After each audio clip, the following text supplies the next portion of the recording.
Robert F. Kennedy Jr. returned to Breaking Points for round 2 with Krystal Ball. There's a lot of video to play here. This is about 6 minutes, so we will be stopping and starting as we go. But obviously, the most contentious portion of this discussion was Israel Gaza. And so RFK begins by talking about how the IDF is very generous to let the Palestinian people know in advance of bombing campaigns. He said they've left 20,000 voice calls to people, whose homes are about to be hit. They've also sent out 1.2 million pamphlets warning of targeted strikes. And now he talks about, third, last but not least, these things that I had never heard of before, roof knockers. So this is where we start. Let's start with RFK talking about what a roof knocker is.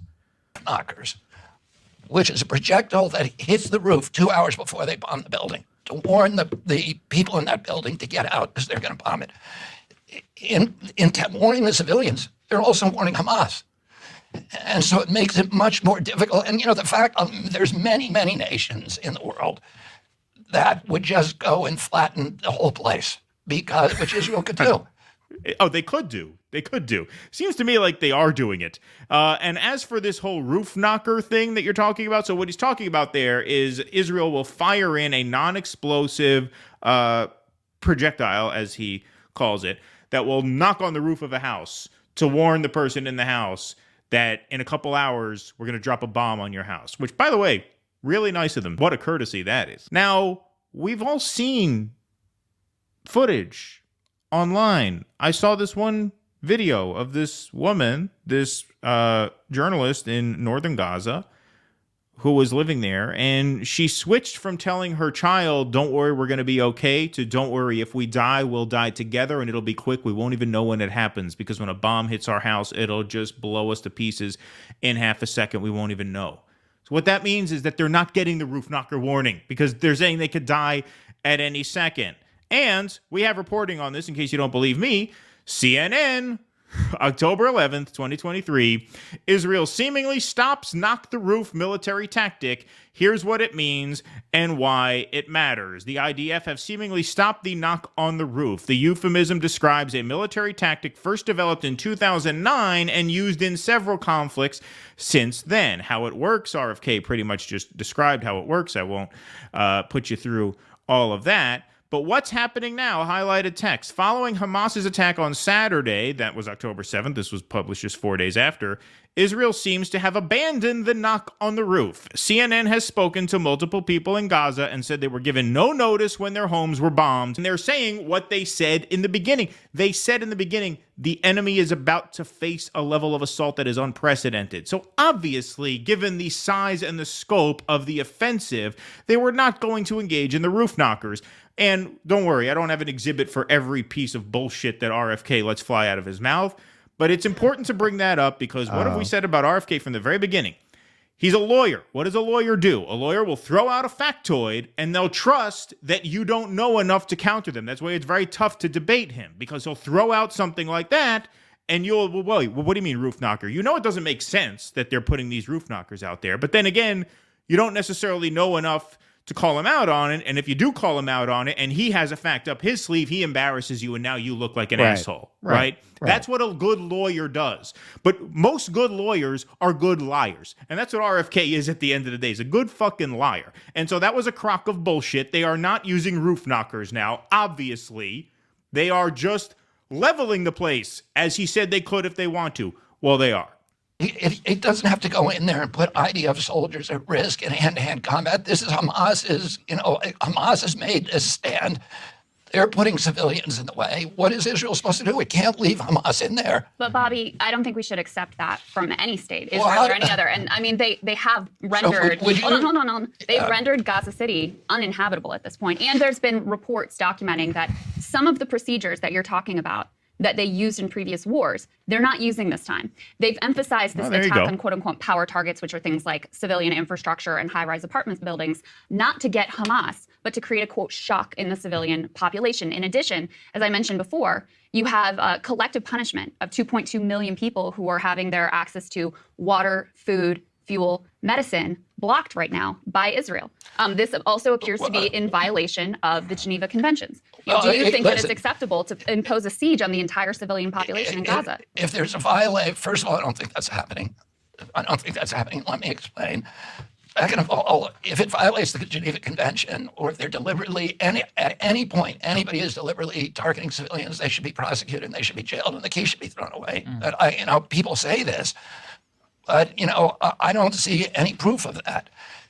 Right now, that people are deliberately targeting civilians. But the government announced they were doing a complete siege on the 2.2 million. Yeah, okay. You're talking about the siege. The siege. Oh, okay. Yeah. The thing where they said that they were turning off the fuel and the water and the electricity. I mean, again, this is just what this guy does. It's they're not doing that. Well, yeah, they are doing that. Oh, well, you're talking about that other thing that they're doing. Well, yeah, I guess a siege, right? First of all, you don't even have to get into the fuel, electricity, and water. She didn't quite dismantle your first point about the roof knockers as well as she probably should have. That's why. I mean, and he had a hard enough time with her. Could you imagine Max Blumenthal and him sitting in the same room? Oh, he'd take them apart. Yeah. Krystal. That's why he won't do it. This interview was an example of where she's coming out of a professional background, which a lot of people in the alternative media are not. And, in some ways, that defines her viewpoint in a very PMC direction. But in a situation like this, she's able to bring a skill set that a lot of people don't have.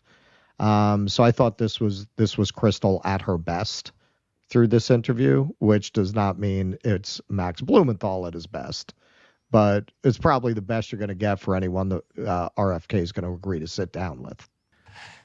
We did for 10 years. We did collective punishment of Iraq. We actually I'm not trying to justify that either here. But why are we just going after the Jews? Why? They all give up the game. All of them eventually, if you push these Zionists hard enough, they will concede that Israel is a settler colonial project committing atrocities by deflecting to other settler colonial projects that committed atrocities. Like, you're giving away the whole game. If you're making that comparison, you are now conceding what Israel actually is. Of course. Well, what? Why are you singling out the Jews? First of all, RFK is not Jewish. I am. Don't put this on me. Do not put this on us. Okay? You do not speak for the Jews, right? It's just another sleazy tactic. You're only blaming the Jews when they do it. No. You're blaming the Zionists. I don't know what Krystal's politics were back in 2003. I don't know if she was on the air at that point. I don't think she was. I certainly was very much against the Iraq War. I was 16 years old at the time. You're not talking to a bunch of morons who were cheerleaders for the Iraq War. When you start saying, well, I mean, we laid siege upon Baghdad, and so why are you giving the Jews a problem for laying siege upon Gaza? At that point, you've lost. You've lost. And he reverts to that quite a few times. Let me just finish this because right now. Our tax dollars are going to fund what's going on, and the visuals of these children being killed and losing their parents and the rubble and the total destruction. This is something our government is benefiting. I have friends in Gaza. Okay, I have a friend who is a father of 5 kids, and what he's living through right now is horrible. I have many Palestinian I'm sure friends. he loves you. I'm sure he's really I've met with the appreciative of your advocacy, your friend in Gaza. I'd like to know who that friend is. I'd like to interview that friend, actually, if he's not dead. Hopefully he's alive. If you're listening, reach out. DueDissidence@gmail.com. Yeah, DueDissidence@gmail.com. Right. When you flee to Egypt and get a Wi-Fi connection, send us an email, because I would love to know who this person is. Palestinian leadership. I love the Palestinian people. Oh yeah. It's excruciating watching what's happened. But why are we blaming Israel? Why aren't we because blaming they're the ones dropping the bomb? What? It's excruciating watching what's happening, but why are we blaming Israel? Why are we blaming Israel? I mean, what do you say to that? Yeah, it's this whole interview was pretty stunning, and the position that he's taken. This is why I've said from day one, when we really took a position on RFK, he's a fucking screwball, man. Because even on a political level, like, I don't believe the guy doesn't understand politics. He's a smart guy. He just says this crazy shit. All of this. And then whenever he gets called out on it, I'm taken out of context. I didn't mean it that way. Did you see the study from the group that was completely discredited later? Go read that study. It's just all shit like that. When you trace back the things he says, some of them are true, some of them are not. Who has time? And again, that's a lawyer tactic. Just dazzle them with bullshit. Just baffle them with bullshit so that by the time they've dug themselves out, you've thrown more bullshit on top of it. Yep, and there's a lot of style. There's a lot of presentation about it. You project confidence that you know what you're talking about, and you scare them into not pushing back. Because when you project with such confidence, no, they drop roof knockers on the houses to warn people in advance. Right. When you look them in the eye and you say that with full confidence, which these lawyers practice. I mean, lawyers practice in front of mirrors. It's a tactic. You don't just win the argument. You win the psychological battle against the opposition. You make them feel like they can't push back, because if they push back, they're going to end up with egg on their face, even if what you're saying is total nonsense. They have with our dollars. They have to get at Hamas. They have to destroy Hamas. And Hamas, unfortunately, built tunnels for themselves, but they did not build bomb shelters for their people. And Israel has told people, move to the south. There's food trucks there. There's medicine there. There's fuel there. But there's not. They got It's the only halal not, trucks. it's only not there.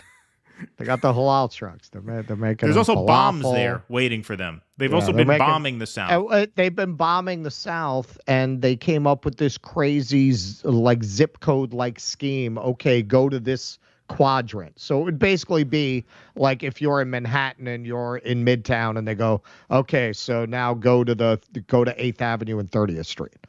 Yeah. It's insane. You got people with half the population are children. How are they supposed to do that? How are people supposed to even move? Because now you have the 1.2 million from the north crammed in amongst the 1 million, or I'm sorry, on top of the 1 million who already live there. So now you have 2.2 million people and you're crammed into an area half the quadrant. size of the Gaza Strip. And now they're supposed to move around like a fucking like a Frogger game, dodging this and that. And are they even really trying to do that, or are they just want to be able to say that they're trying to do that? They're probably not even attempting it. It's just a cover story. The area they told them to go to is an area that is the size of LAX airport. It is a desert wasteland. There are no UN flag facilities. In fact, if you ask the Secretary General of the UN, he'll tell you there are no safe places in Gaza. You already have 1.8 million people who have been displaced from their homes. So, at what point do you say, okay, it's enough? Because the other piece of this, even if you say, and I know you're not saying this, but even if you say, I don't care about the Palestinian lives, they got to do what they got to do. It's the cost of war. What are you going to do? There's also a lot of evidence that what they're actually doing is fomenting increasing support for Hamas. Because if you think about it, if you're a kid and your parents get blown up, what kind of politics do you think you're going to have when you grow up? Isn't that going to be tremendously radicalizing and incredibly compromising to the security of Israelis alike? So how would you get rid of Hamas? Well, if you're Israel. Well, I'm not running for president of the United States, number one. But number two, I think we have a model for this in a sense from the way we went in and approached bin Laden. So it was a targeted raid. Oh! You're actually going to do this. You do a counter-terror operation. That's exactly what I said on the Jimmy Dore show. I didn't know she watches the Jimmy Dore show anymore. It's exactly the point I made. We didn't even blow up the bin Laden compound. When we went in and killed bin Laden, we knew where he was. We could have just taken out that whole building. We could have just made a pancake of that whole compound. We didn't. Why? Because there were a lot of people in that building. So look at what we did, right? And we are hardly a beacon of humanity, especially in that region. We flew the SEAL Team 6 helicopters in silent, right? We'll land outside, send people into the building to actually shoot them. We didn't just flatten the building, right? So yes, there's this thing called counterterrorism. What he's saying is just so absurd. We are Israel's main ally. They are our aircraft carrier in the region. That's RFK's own words. They have at their disposal the most state-of-the-art intelligence capabilities known to man. We would give them access to all of our IC tools so that they could run targeted counterterrorism operations to take out the people who they have to take out. if they wanted to do it that way. There's no reason they couldn't do it that way. Instead, they're choosing to level Gaza and plant Israeli flags in craters that used to be neighborhoods. It's just so patently obvious what they're doing. And so he says, well, what could you do? You have the United States intelligence agencies at your disposal. You can't do a more targeted job than this. It's absurd on its face. Absolutely absurd. Well, that's it. The purpose is the complete displacement of the Palestinian people. We know this.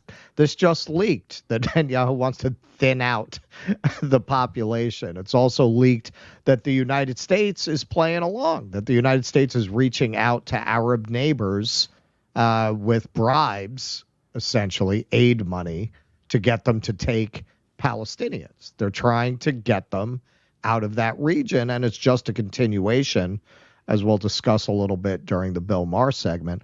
All these Zionists will tell you that, Israel has no partner in peace. The Arabs, they've rejected peace again and again. It is not true. It is not true. It is demonstrably not true. It is the Israelis who have refused to make peace again and again, have walked away from negotiations every time they were close. And under Netanyahu, that is escalated to a whole other level, which again, who funded Hamas? Who propped up Hamas in order to undermine the Palestinian Authority? That was Israel. That was Netanyahu, because they did not want a legitimate Palestinian state. And by the time Clinton left office, that was seriously on the table. They were as close as they had ever gotten.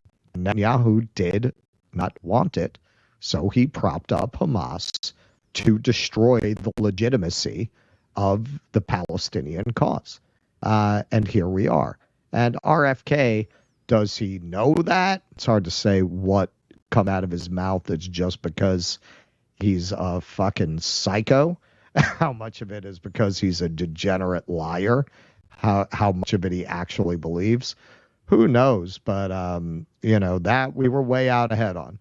As soon as we really looked into RFK, I think you said it. The more you look into him, the less there is to like. Indeed. Where you go in a targeted way, you create a wedge between Hamas and the civilian population. And we see how this works in the past, because previously in Israeli society, when there were pathways to peace that were on the table, where the Palestinian civilian population felt that they had a chance at negotiating some sort of a peaceful outcome, guess what? Support for Hamas falls off a cliff. It's almost a one-to-one relationship with the more brutal response from the Israelis, the more support for radicalism that there is. You can filibuster. I'm not filibustering. You asked me a question. I'm trying to answer it. I think you're filibustering. You're not answering the question. You're saying drive a wedge. Well, of course, Israel's. She answered that. That was a very thorough answer. And I'm betting he knows what the word means and knows how badly he's abusing it right now. Yeah, exactly. He said, "What would you do to take out Hamas?" And she said, you do targeted raids the way we did on the Bin Laden compound. There's only 25,000 Hamas members. And Israel's saying what? They killed about 5,000 so far. And that's probably not a trustworthy number. But that means what? 15,000 innocent people have been killed. So at this rate, what are you going to have to kill? 80,000 to take out the whole thing? Right? I mean, it's just like, it's just so monstrous. And what she said there did address what he was saying. She was not filibustering. Trying to drive a wedge. By offering some other path that's not terrorism, not violence. What is that path? It's a path to a two-state solution or some sort of a just and lasting peace. And the Palestinians not only have rejected that, but Hamas, its whole purpose was the reason that Hamas was able to get all this popular support and take over was because of its opposition to any negotiation. Hamas just came out and said that they support Israel's PLO and recognize Israel's right to exist. On the other hand, you have the ambassador, the Israeli ambassador to the UK saying we will absolutely no to a two-state solution. I just cannot let you tell that's just not true. Ismail Haniyeh was on TV on Al Jazeera yesterday saying we're going to do this again and again and again. We will never negotiate. Which we covered and which is disgusting. But there's what about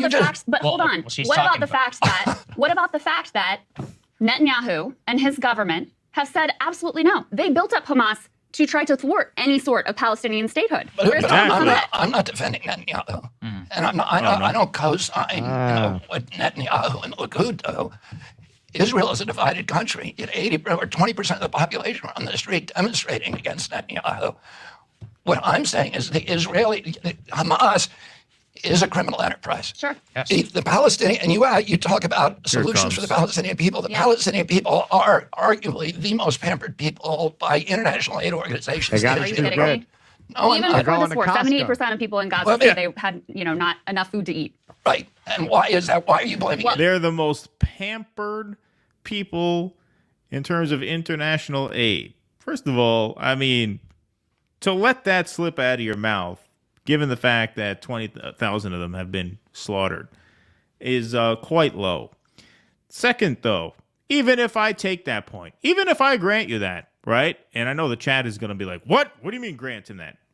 Take it easy, all right? Thought experiment here. Sam Harris style, okay?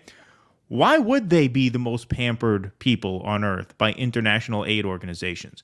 Could it be because they're in prison for no reason and have no access to basic goods and services and have no political or economic autonomy to actually create a society on their own terms? Could that be why they are so reliant on international aid? You think it's because they're locked in a concentration camp for no reason? So even if I accept what you just said, why is that? Why do they need all that help? Because they are being occupied. They are being imprisoned illegally. Illegally. Right. Because Israel is controlling their food, their water, and their fuel. How are they supposed to have an economy? How are they supposed to have an economy on their own? And just 50% unemployment. I think 80% of their economy is foreign aid. They're not even allowed to take their boats out. No, they can't fish. They can't even properly fish their waters. Like, what do you? They risk being blown out of the water when they go fishing. What are you talking? Pampered. How do you even say something like that at a moment when you've got a 60 to 70%? 60 would be the Israeli number. 70 is probably the realistic number. Women and children being slaughtered right now. How do you call these people pampered? It's I've said it before. Like his arguments on Israel are circa 1975. This would have been normal. It is one of the most remarkable things about this moment. If there's any hope here, I came up in a time where the Israel propaganda, you can't even imagine. I remember they did a TV movie, A Woman Called Golda. All about Golda Meir standing up against the Arab savages. I mean, that was the general take on Israel. And you really saw nothing to contradict that in the media at all. But clearly that has shifted. Please clap.